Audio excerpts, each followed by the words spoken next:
இலக்கியா தென்றல் என்று சொல்லி எங்களுடைய நண்பர் கனடாவில் இருக்கிறார். அவர் தன்னுடைய சகோதரர் 2 மாவீரர்கள் இலக்கியா தென்றல் சொல்லி 2 மாவீரர்கள் ஞாபகமாக தன்னால் முடிந்த சிறு உதவிகளை மக்களுக்கு செய்து வருகிறார். அதன் பொருட்டு இன்றைய தினம் எங்களோட சாந்தன் தங்களோட கிராமத்தில் ஒரு 3 குடும்பம் இந்த நிலையில் இருக்கிற வந்து பாருங்கள் சொல்லியிருந்த அந்த வேண்டுகோளுக்கு நாங்கள் புனகரி செம்மங்கந்தல் தெளிகர் என்ற இடத்துல நாங்கள் வந்திருக்கிறோம்மா. உங்களுக்கு என்ன பேருமா?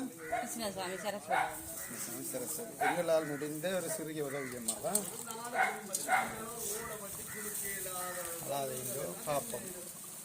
நீங்கள் ஏதாவது சொல்ல நினைச்சா சொல்லுங்க. இல்லை, எனக்கு இந்த தண்ணி என்றாலும் கொஞ்சம் வெட்டிக்கிட்டி என்றாலும் கொஞ்சம் ஒதுங்கலாம். உள்ள வந்து பாருங்க எப்படி இருக்கண்டா பாருங்க ஐயா. என்னண்ட ஐயா இதுக்கு கிடந்து எழும்புறது சொல்லுங்க பாப்போம்.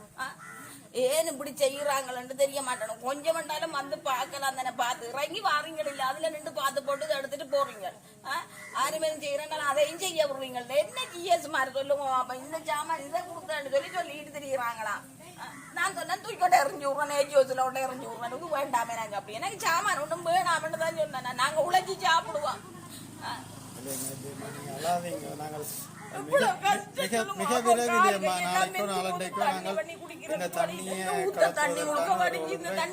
எங்களுடைய இலக்கியா தென்றல் தனுஷ் மாஸ்டர் அவர்கள் கட்டாயமாக செய்திருவார் என்று நான் நம்புகின்றேன். அதுக்கான ஒழுங்கு மிக விரைவில் நாளைக்கோ இன்றைக்கோ அல்லது நாளை மறுதினமோ இதுக்கான ஏற்பாடுகளை நாங்கள் செய்திருக்கோம்.